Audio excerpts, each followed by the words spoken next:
Publishers will include just about anything they cheaply can, in the hopes of enticing fans to pre-order their upcoming games. Everything from plastic footballs to hedgehog hats and survival kits that would get you killed. Pre-order bonuses are commonplace nowadays, but back in the early 2000s, companies were just starting to figure out their potential. To encourage sales of Microforte's Fallout Tactics, Interplay offered several pre-order bonuses, including a tactical camouflage CD case, a Tactics t-shirt, and a fourth bonus CD. This bonus disc contained otherwise unreleased concept art, an exclusive vehicle called the Buggy, and a secret mission, Springfield.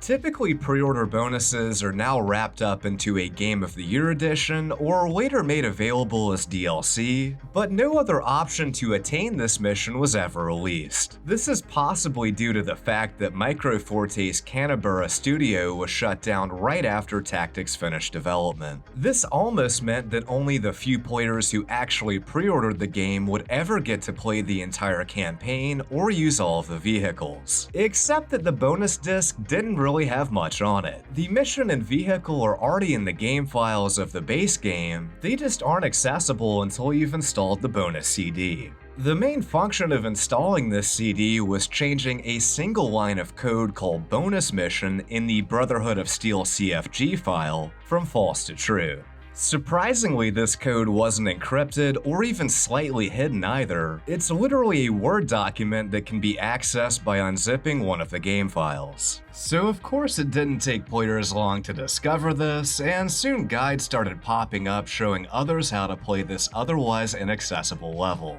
Initially, Interplay tried their best to stop this by deleting forum posts on their website, and even contacting the creators of guides on GameFAQs, threatening legal action if they didn't take the information down. You can't stop the internet though, and it wasn't long before this method became common knowledge among the fanbase. It seems this mission went through some serious revisions, in part due to it being a bonus level. There's a developer note that reads, "I eliminated most of the dialogue in this mission since there isn't a whole lot to say." There's then a text block beneath the assassin's dialogue that pretty clearly contained additional lines for the character, but they were deleted, and all that remains is a note saying, "Heh," smiley face. Another note reads, "Since we can't have EB's bonus mission cheesy, I added a simple cutscene speech. Place the leader in front of the mayor so we don't have to worry about the scripting for which objective the player completed first shit." The final note reads, "After this, go to an in-game cutscene. Simple on Ed, don't get your knickers in a knot. Have the screen fade, then come back in a center area of the town.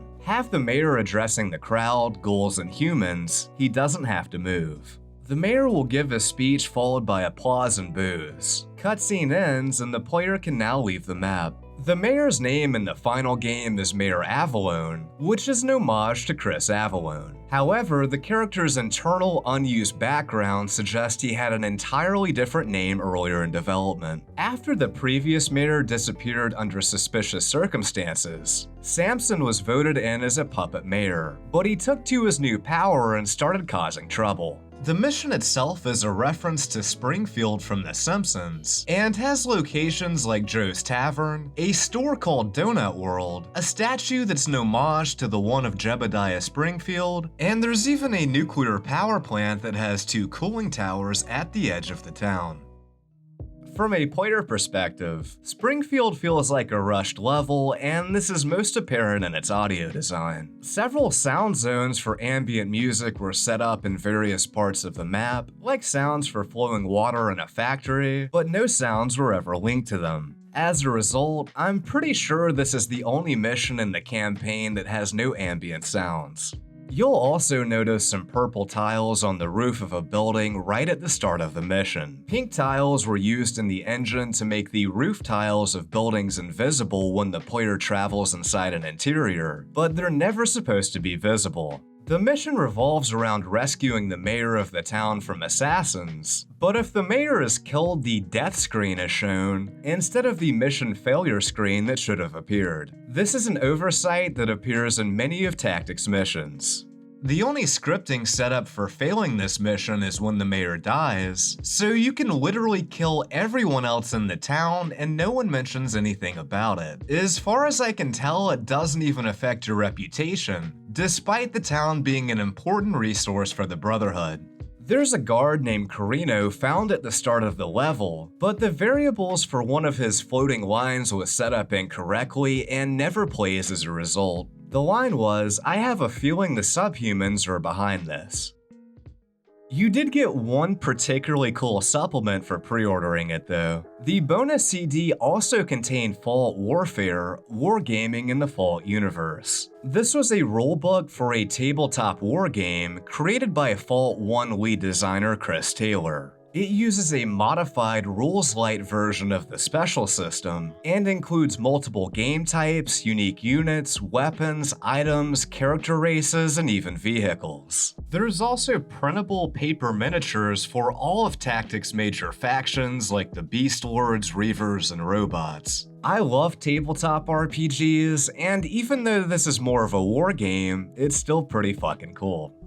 It's also arguably the best pre-order bonus the series has ever seen, but that's not saying much either. For pre-ordering Fallout 3, you got a small poster and a CD that has a few songs from the official soundtrack that looks like a vinyl. I do like the flavor of it, but it would have been better if it had more than 5 songs. Depending on where you pre-ordered New Vegas, you received either the classic Tribal, Mercenary, or Caravan pack, each of which added items to the player's inventory after character creation. However, these were later wrapped up into the Courier Stash DLC and the Game of the Year edition, making them not very meaningful. Fallout 4 gave you a perk poster and entered you into a contest, so yeah, turns out Fallout Tactics was the best Fallout at something. That's all for this episode. Thank you so much for watching and have an awesome day.